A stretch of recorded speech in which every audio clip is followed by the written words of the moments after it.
Pati sa Maynila, problema ang baha. At hindi lang mga biyahe at negosyo ang naperwisyo. Pati ilang pasyente sa mga ospital nalagay sa alanganin dahil sa naipong tubig. Nakatutok live si Ivan Mayrina. Ivan!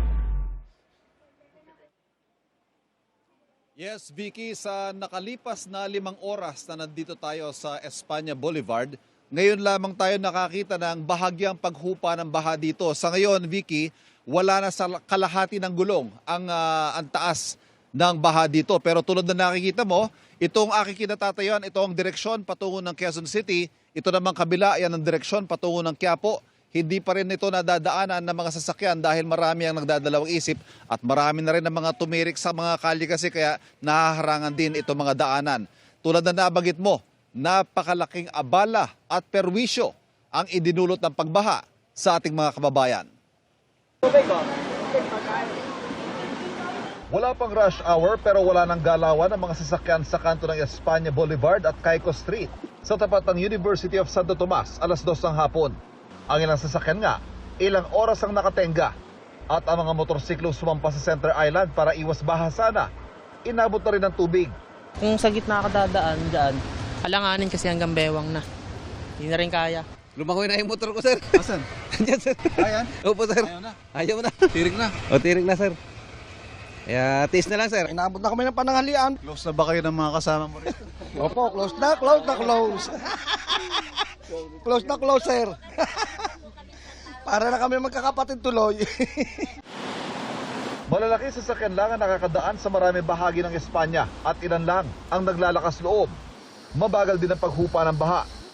Mga kapuso, sitwasyon po ito dito sa Espanya, kanto ng Caico, alas 3:30 ngayong hapon. Ilan po sa mga sasakyan dito nakikita ninyo na hindi gumagalaw, oras na ang binilang dito dahil hindi pa rin humuhupa ang baha at marami sa kanila ayaw magbaka sakali na lumusong dito sa napakalalim na baha. Sa ngayon po nakikita natin yung overpass, may mga nag-aantay pa rin dyan, may mga pinipili naman maglakad, lalo na yung mga estudyante na ilan sa kanila, Quezon City pa raw ang uwi, pero lalakarin na lang daw nila. Sobrang aberya po. Inintay po kasi namin yung suspension ni Isko. Ang ang suspension niya lang po, LM to senior high school lang po. Tapos di po nila sinama yung college. Mahirap. Kasi ang lalim po ng basa namin, dinadaanan po namin eh. Commuter man o motorista, lahat na abala. Ayaw niyong ilusong yung kotse. Ayaw. Bakit? Eh, mahirap na. Safety na, baka magalit yung boss natin. Ayaw nyo ilusong? Ay, wala, hindi pwede. Ha? Hindi pwede. Baka masira ang makina. Pati hanap buhay, na perwisyo. Baha na po sa mga dadaanan, sarado na po lahat eh. Yung online, nag-online lang po ako ng ulam. Eh matumal ngayon, hindi kami online, nagdi-deliver po. No. Hindi makabiyahe, yan po. Walang kita. Nalagay sa alanganin ng mga pasyente ng mga ospital, tulad sa isang ito sa Caico Street na pinasok ng baha, kaya kinailangan iakyat sa ikalawang palapag lahat ng mga mahalagang gamit.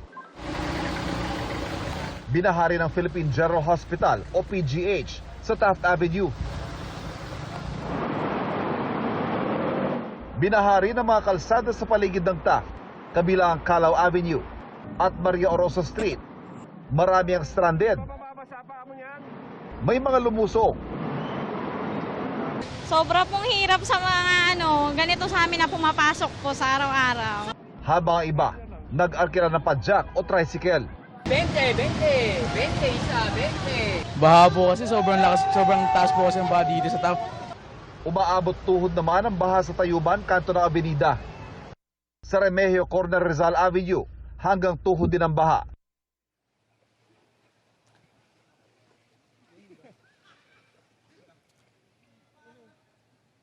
Vicky, hanggang sa mga oras na ito nga, marami tayong mga nakikitang stranded dito sa bahagi ito ng Espanya.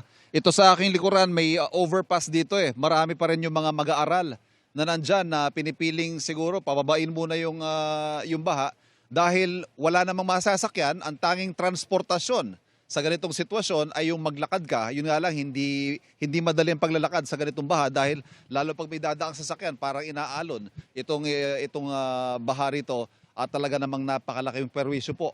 Hanggang sa mga oras na ito, Marami tayong nakita mga naglalakad, mga mag-aaral, mga empleyado at mga naipit sa napakahirap na sitwasyon. At ito nga, Vicky, nalunesan tayo. Balik sa'yo. Ay, maraming salamat at ingat ka dyan, Ivan, Mayrina.